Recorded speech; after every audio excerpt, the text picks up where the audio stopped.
All right, we're back with our Marvel talk, so to speak. Did you want to start with? Let's start with Age of Ultron. Go to Agents of Shield, and then go to Ant-Man. Okay, that sounds like a natural order of things. The only thing I wanted to say about Avengers is there's one thing that confuses me. Maybe you can answer this. Is apparently there are two Infinity Gauntlets. Reason why, and I can show you this, is in Thor. Remember on Thor that the Infinity Gauntlet is at Palace at Asgard? I'll show you. Hold on. In the movie? Yeah, I'll show you. I don't remember the gauntlet being in Asgard. I'll show you. It's in the beginning scene. Where they're going to destroy people. Yeah, one of those things show up. And, hold on. I'm trying to bring out a really clear image. That's the Infinity Gauntlet. Yes? Is it showing up? Completed. It shouldn't be completed. It hasn't been completed yet. It can't be completed until Thanos completes it. Yeah, that's my issue with it. That's the Infinity Gauntlet, yes? That's problematic. Okay? So there it is, and it's a right-handed glove. Okay? It's like this. Right-handed. Then when Thanos grabs it, it's left-handed. Yes. Can't explain that to you. That would be the only spot that the gaffer screwed up in those movies. That's my issue. So there are two, or is this one a fake? I would assume that the one in Odin's collection is a fake. Possible. Well, it has to be a fake because the stones, like Thor is getting ready at the end of Ultron to go back to Asgard to say, hey, by the way, the stones are in play. Yeah. So that kind of tells me, and what you just showed me, and I'm sure they'll find a way to work it in because these Marvel people are very intelligent. That I bet you in Thor Ragnarok, one of the first things they go over is that that's a fake and it's not the real gauntlet. Gotcha. But that was my only issue with the movie. Well, other than I don't understand how you control all your computer stuff without Jarvis, but Jarvis is the embodiment of all the things he was created when it comes to his interwebs. Of all of his like machine control. He's just a program. But he's an advanced program. More advanced than any other program he has. Why else wouldn't he, whenever Jarvis was destroyed, why wouldn't he go out and pick another like program to take his place? Maybe he did. Jarvis is the most advanced. Maybe he wasn't ready for that. Okay, but if he doesn't pick one, he can't control all the stuff he has. Yeah, he knows he can tell all the stuff he has to do whatever he wants it to do. He's just not asking Jarvis to do it. He just said, send in Veronica. He didn't ask Jarvis to send in Veronica. He just said, send in Veronica. His satellite. But he has issues doing things, and he explains that because they lose access to like the internet and stuff, and all the stuff gets wiped. And they're afraid to use like a lot of the internet in their mechanical communication because Ultron's connected to it. Exactly. So why would you do that when it comes? Maybe he had direct comms with his satellite that didn't have to go through normal channels. Yeah, but in the first battle sequence, you had Jarvis controlling the satellite. That's my point. In the first battle sequence, it's like he wasn't controlling the satellite. Jarvis was doing whatever Tony told him to do. Jarvis doesn't need to be there. He can tell that satellite to do whatever he wants it to do. He was controlling the satellite. He told the satellite, Jarvis, use Veronica or use Veronica or whatever it was. Use the satellite and tell me what's going on with this building because he couldn't penetrate it. Couldn't penetrate the building. Yeah, he was asking Jarvis to control the satellite. He could have just asked the satellite to do it. No, he asked Jarvis, who Jarvis controlled everything. Jarvis was destroyed, therefore he didn't. He was just. I'm not the only one that thinks so. Well, that's all right. We'll disagree on this. You guys can think the whole Reddit thing about it. Reddit is like my kryptonite right now. Jesus. Reddit is, dude. That's like so 2 years ago. I'm into. I saw some really good fan theories on a lot of like. Okay, real quickly. Have you heard that a lot of Tarantino movies are somehow connected? Yeah, they're all supposed to be connected some way. Okay, you remember in Pulp Fiction how whenever John Travolta and Uma Thurman are at like they go in that place they're eating and she's talking about how she was in like a trailer and she's in like a pilot. Yeah. The pilot she describes is actually Kill Bill. Okay. It's the whole plot of like Kill Bill, which I just thought was pretty cool. They're all like tied together, and the guy who gets him, John Travolta, his brother is the guy in Reservoir Dogs that's gonna burn that man alive. That's his brother. Okay, yeah. I realized that interconnectivity was there. I just never researched it. I just took it for granted because it's Quentin and he just kind of likes to do stupid shit like that. Quentin. He's a good director. You know what day he was born on? What day? March 27th. Today? Or yesterday? No, he was born on March 27th. Oh, March. Okay. What's my birthday? No. He's older. Birthday. Your birthday is the day before my sister's. I didn't notice that. I mean, I've always known when your birthday was. I just never really put it together. Like, oh, Chad. And my niece is also born on 28th. Oh, there you go. So. Okay, that's all I want to say about the Avengers. Should I jump to Agent Shield or my Ant-Man? Actually, we just keep all these together. Yeah, that's what I mean. Enough. Agents of Shield. If you didn't see the episode, the Inhumans tried to, the leader, which is Sky's mother, I can't think of her name, tried to take down the entire Shield and kill them all with the crystal thing. Yeah, the dust, the mist, whatever they call it. And the diviners. I'm mad because I can't believe it. As much as I didn't like the kind of character that I don't know his name from Battlestar Galactica. The Captain Odama. Yeah. I don't know the actor's name. What's his name? Edward James Olmos. Yes. I don't like the way he died. I was really upset with the way he died. No, I thought I would have liked to see him go out with a little bit more purpose. Other than a convenient plot point. Yeah. I didn't like the way he had a send off. Especially if you're going to end up from the series completely, I mean, do a little better than that. Yeah, seriously. He doesn't get many options to be in stuff. Well, I like this character as Agent Gonzalez. Like, I really enjoyed that. I thought it was a good antagonist for Coulson. I'm not disagreeing with that. What I'm saying is I just thought he deserved a better death. Yes. Kill him off. He deserves to go out fighting, not just standing there going for his gun as he turns to stone. Yeah.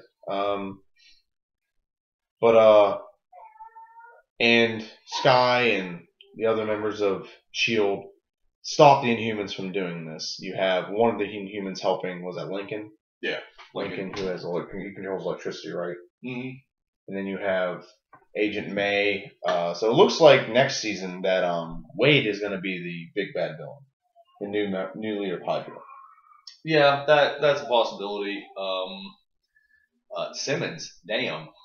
Well, I'm really upset about that too because Fitz and Simmons they're gonna go out and have a date and Fitz finally gets what he really wants. And Simmons gets sucked into like the puddle. I was really upset about that. That one really, really upset me.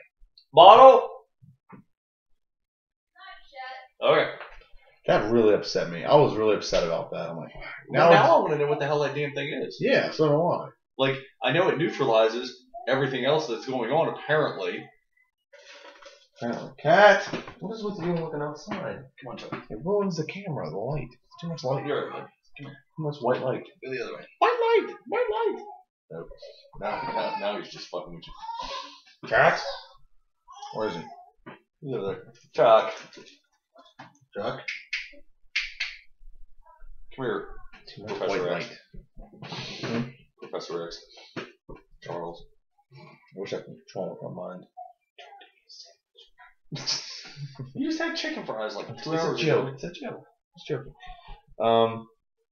It needs a shield, so. Yeah, Simmons gets sucked into the magnetic mass. May gets back together with her husband, right?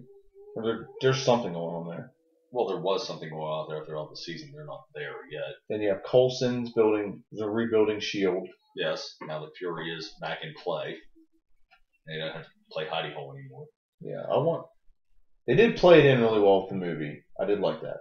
But it was nice that it was a snippet because I realized that the guys that are doing the show want to kind of not be reliant on the movies. Yeah. And I like that. But tying it in every now and again doesn't hurt. I really hope they do a good job because they're going to have another season. I really hope they do a good job playing it into the new one coming out, the Civil War. Or if Ant-Man has anything to do with it. I wonder if Ant-Man is going to play into it also. Ant-Man should have a small part to play in it. But I mean, I'm fairly certain they're going to give it a nod at the beginning of the new season. Oh, what Hank Pym's doing over there. You know what I mean? Just like a little nod. Mm-hmm. Civil War is going to have a lot. There's no way they could ignore the Civil War storyline in that show. Well, you got the Inhumans. You got the Secret Avengers. there's so many things that are going to tie into it. I'm not as into Marvel as you are, obviously, but the way the season ended, I liked it. It had 2 hour long. I didn't know the season finale was 2 hours long. Yeah. I started watching it. And I was like, you were in it to win it. Yeah. I was like 3 in the morning. I'm like, damn, does this thing ever end? Then I looked at it. I'm like, I didn't know it was 3 hours. It was 2 hours long. It's an hour and 48 minutes. But yeah. I mean, season finale was. God, I feel so bad for Fitz and Simmons. They're just the 2 characters I really just cannot be happy, can I? Well, like what? The end of the first season, Fitz gets all fucked up, and now the end of the second season, Simmons is all fucked up. Yeah, and the thing is, like, neither of those are like the 2 characters on the show that really just can't be happy. Well, but then again, that might be the 2 characters that people are the most passionate about because they're like watching, and because that kind of Dawson's Creek doesn't piss me off. It's not irritating. It's not overdone. It's not in my face, but it's. I think Simmons back and forth. Simmons is just an awesome character. I like Fitz and Simmons. I like both the characters that you got. She's like I think she's the prettiest girl on the show. Her and Bobby are up there. I don't know. I don't think for an intelligent girl too. I don't know. It still looks pretty nice. I like Sky and May.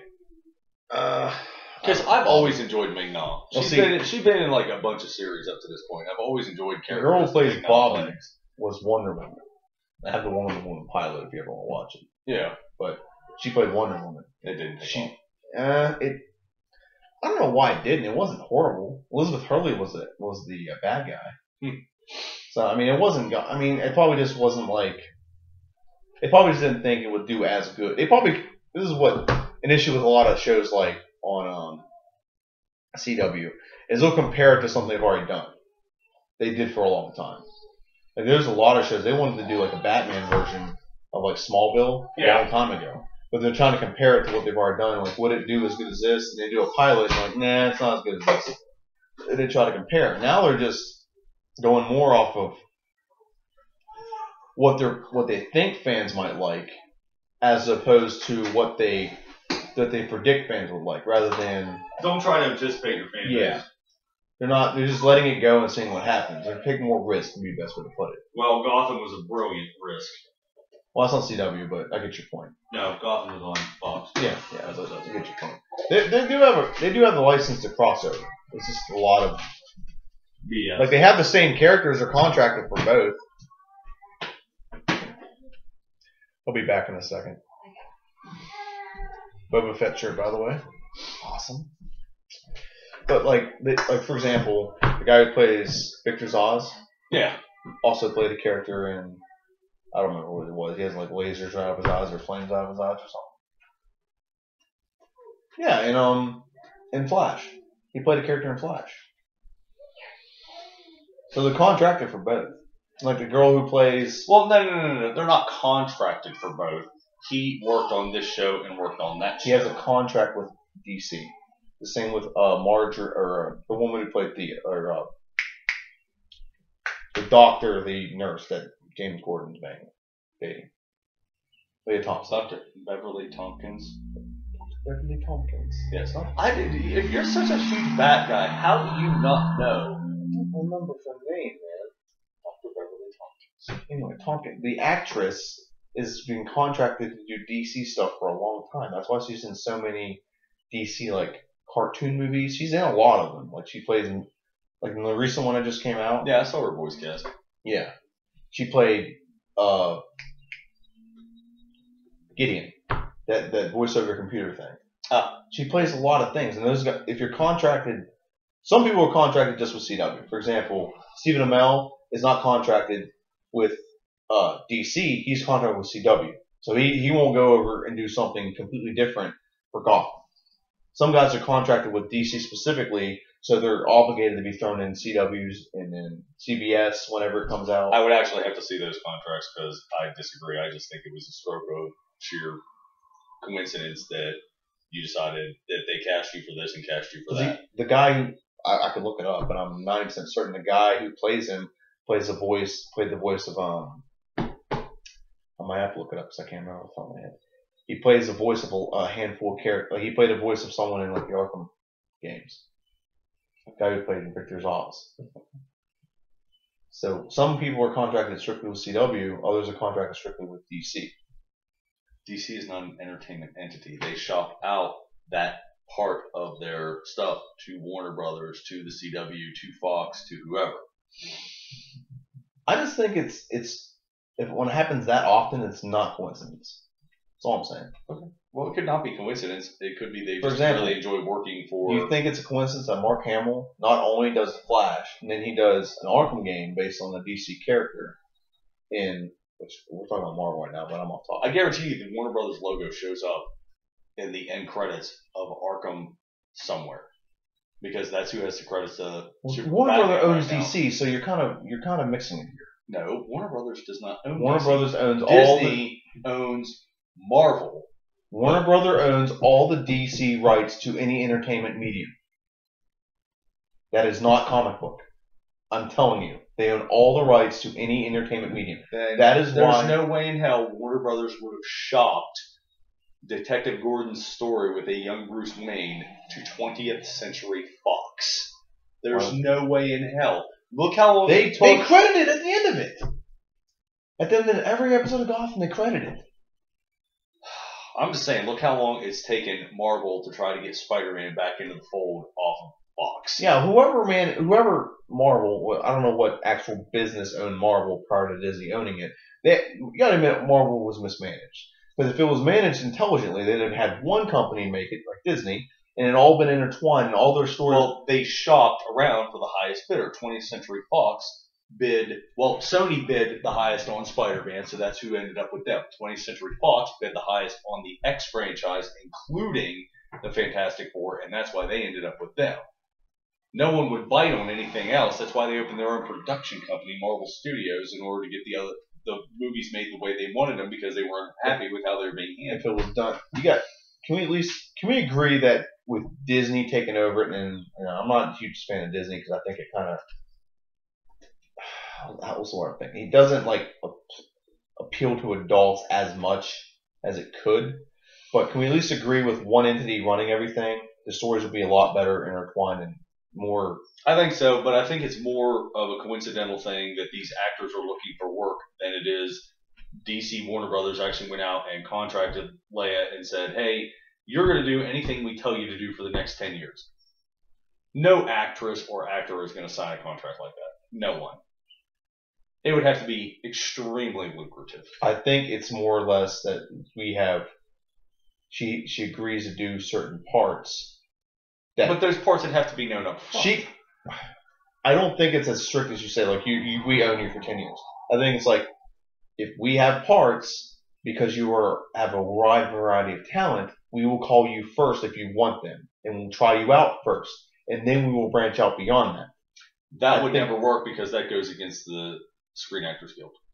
How would that go against Screen Actors if it's contracted? You can't contract someone and guarantee them first dibs on anything, because then that's denying other actors a fair shot at a role. Me and you could say that in confidence, but if we put that on paper, we'd be effed in the A immediately. That's a lot different than casting Robert Downey Jr. as Iron Man. He had to go through the casting process first. Now he's Iron Man. But now he is contracted to do all the movies that have Iron Man in it. Yes, but when you brought her in to go for this role, you didn't say, well, while you're here, I just think it's too big of a coincidence to have her be in that many DC related items without there being some kind of contractual obligation that gets her involved in all these things. Not necessarily. Maybe she just really likes DC Comics and she's into it. Well, she's now she's in a Marvel comic. She's a copycat.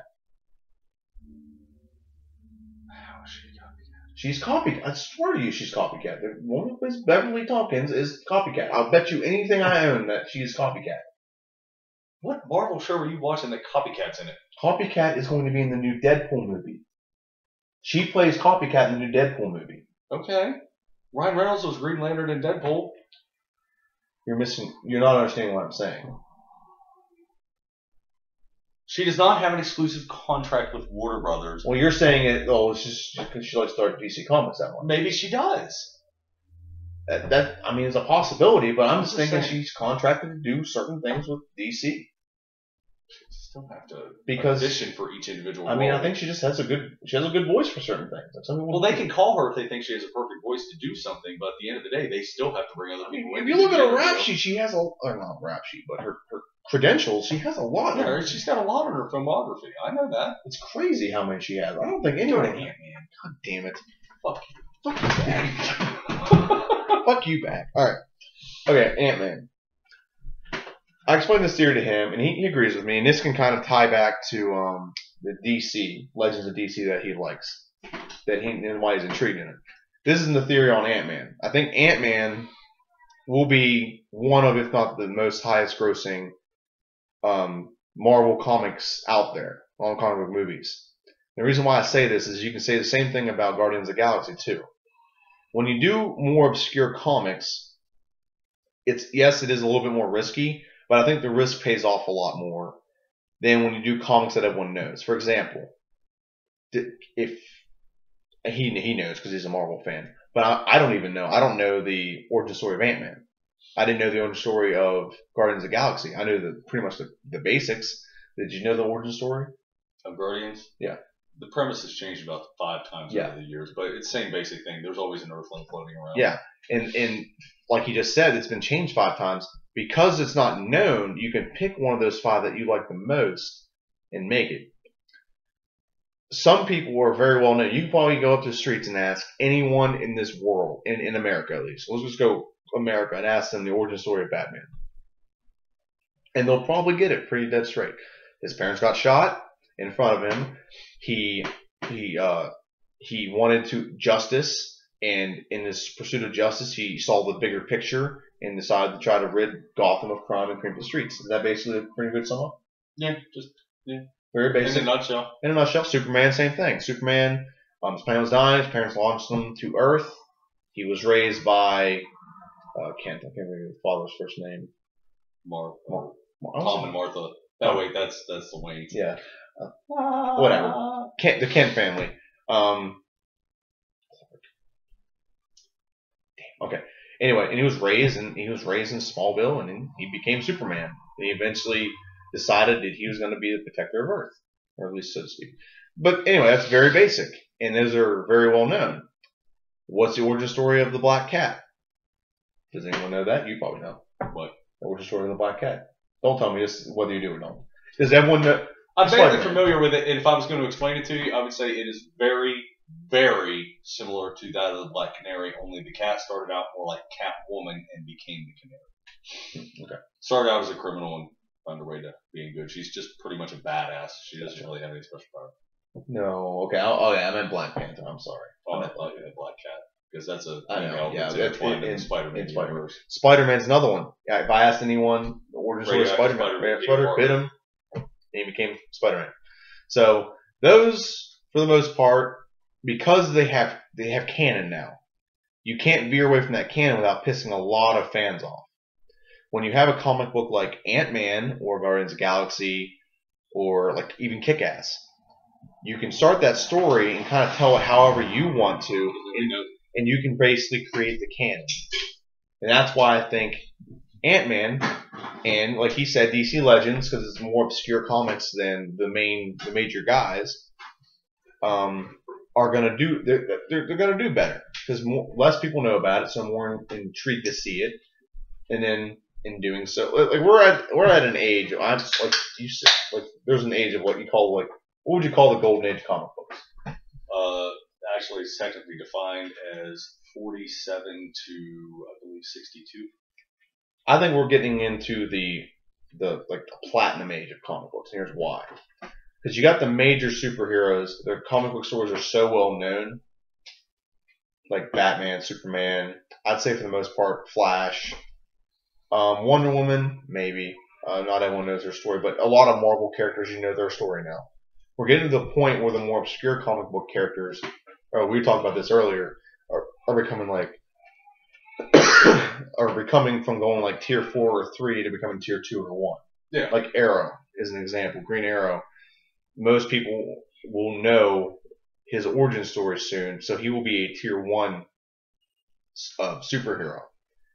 In the Marvel universe, will be like, for example, Black Widow and Hawkeye. Would you consider they were probably tier 3 prior to the Avengers movie?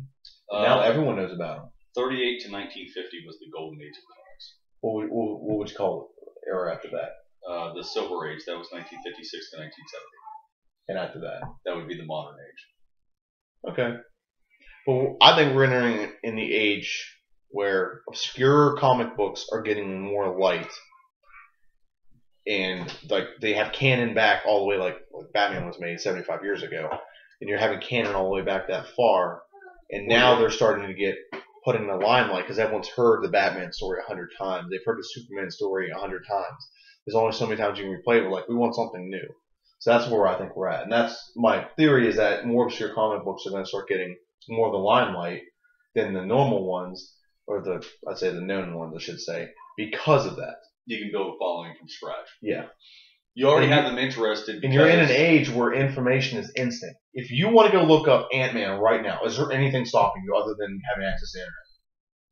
No. No, there's nothing that can stop you. You can go Google all the Ant-Man villains. You can know about Ant-Man in probably a day. What it took years to do from reading the comic books. Yes or no? Yeah, but I'm just choosing not to because I want to see how they develop. I'm just saying in general. Continuity they're going with. I'm just saying in general. Yeah, I mean I'm familiar with a lot of it because I read Avengers, I read the Ultimates, I read those story arcs when I was a kid. I'm familiar with a lot of it, but I'm just curious to see how they're going to develop the character in the movie, and I have I chose this, not to spoil it for myself. I just want to see how they're going to do it. I'm speaking in a general sense. Like I have access to all the information I want. We'll switch this. After Kick-Ass came out, did you go out and like read all that you could about Kick-Ass? When Kick-Ass was coming out, before I saw it, I went out and got the. But did you like see a trailer for it and decide I want to read about this? I heard it coming down the pike because at the time I was really heavy into a site called Comics to Film, and anything listed on that site is a comic book or graphic novel. Yeah. So, and I saw this and read over like a little blurb they had on it, and I'm like, that sounds interesting to me. So then I read about it and I watched it and I loved it. Yeah. We're in an age where you can instantly go read something. I mean, I don't want to say anyone can be an expert. Anyone can be I don't want to say you can go from a novice to being pretty well read in a matter of a week, very quickly in this day and age. At least knowing the ins and outs of things. Yeah. Maybe not every minute detail, but you can know very quickly. Well, you can read every Ant-Man, but if you don't read every Avengers, you're still going to miss out on part of it. Yeah. Like, for example, I looked up. Marvel's terrible about their story arcs doing this between like literally. That's why I like DC. 13 books. That's why I like DC so much. 13 books. Age of Apocalypse was just a nightmare to read. It costs so much money to track all those books. Yeah. But anyway, I'm not going into it. That's why I like DC so much better because everything is a little more linear, like one way. And the one he's talking about, it's like a root. There's so many roots that just intertwine. It was like so many different storylines that cross over. 7 issues of 10 different books. Maybe that might be the reason why they sold their rights, because they didn't want to intertwine all that crap. Well, DC did themselves no favor with Infinity Crisis, but I'm not going into that because I only read like that much of Infinity Crisis, and it was just convoluted as all get out. I mean, we're talking about Hal Jordan, the Spectre. Wait a minute, he's not Spectre, he's a Green Lantern. Oh wait, that's right, Ollie killed him. Who knew? Yeah. But that's just my theory. More obscure comics are going to start taking a real high, like, take a lot of the limelight away from, like, the normal Avengers. Which Ant-Man will eventually be in the Avengers, but you're going to have more obscure ones like Suicide Squad is a perfect example. You know how many people are probably looking up Suicide Squad? Oh, they're beating the shit out of that right now because the scene with Joker and Harley Quinn in the middle of the street leaked. The first picture of that dude as the Joker leaked, and people were like, "Oh my God, that's not how he's Jared Leto." Yeah, it's like that's not how he's supposed to be. It's like, well, they got to do something to put a new spin on it because you have Will Smith as Deathshot. Yeah, Deathshot. Yeah, that's gonna be interesting. So there's all these things like you have all these people in an uproar because now they're reading it, and this is the issue with this now because they're reading it, they know the canon, they know the story. And if you veer from that, people are going to get pissed. I got an example of this with Game of Thrones. Game of Thrones, like people read the books. I have worked with like a bunch of people who read the books. And like the show, I told you the show veers away from the books. Chris and like Aaron have to stop watching the show because they're so mad at how much it veers away from the book. Like, why would you make it exactly the same? First off, second, just because it's a book doesn't mean it's 100% right. I read The Hobbit and Lord of the Rings. There's so much stuff they left out of those movies that would have been great to have from the books, but they left it out. Plain and simple. Even when you have the extra hour extended on each movie, it still doesn't cover all the stuff they had in the books. No, there's a lot more going on. Yeah, I mean, you can't be too mad about that. Look how big the book is, and it's so broad. I wouldn't sit there, like, literally, and I even said this to you about The Walking Dead.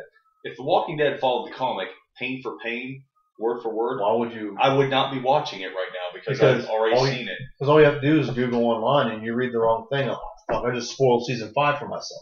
Yeah, or I just spoiled season 4. I have no. Well, you not don't, even that. Spoilers don't bother you, but not even that. Not even that. If I knew for a fact that series followed the comic book word for word, I would not even bother watching the series because I've already read it all. No one's going to watch something that follows the book word for word, page for page. It doesn't work that way because you've seen it all. Now, granted, you might have an idea in your head like I do with Aragorn. We're not going into that today. But you got to change some things. It can't be word for word. Otherwise, every novel you ever read would literally be a 3-part movie for one book. See, what you're explaining now is exactly why you don't change the known stories. Batman, Superman.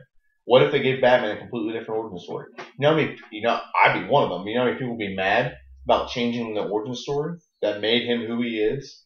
The narrative that makes Batman Batman?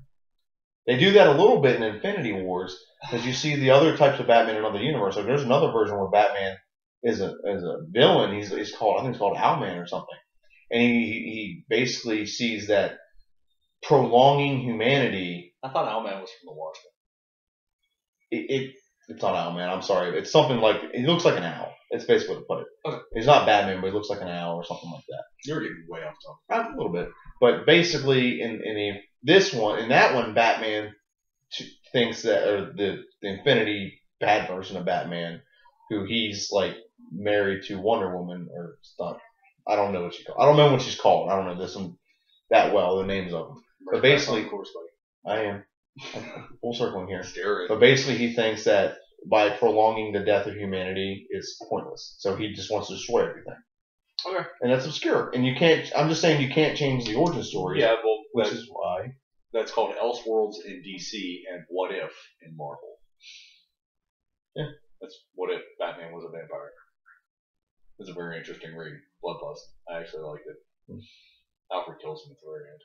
It's awesome. Actually, Alfred and Detective Gordon kill him at the very end. That's interesting. Basically, sum it up.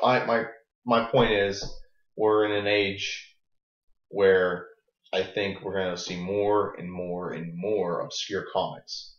And by we're giving a lot of credit to characters that have kind of been the ground in which other characters have walked on, like Superman, Batman, to put themselves on the pedestal, and now these guys are being brought up to meet them. Like, just little teeny tiny side characters like side villains and stuff like that. I'll give you that.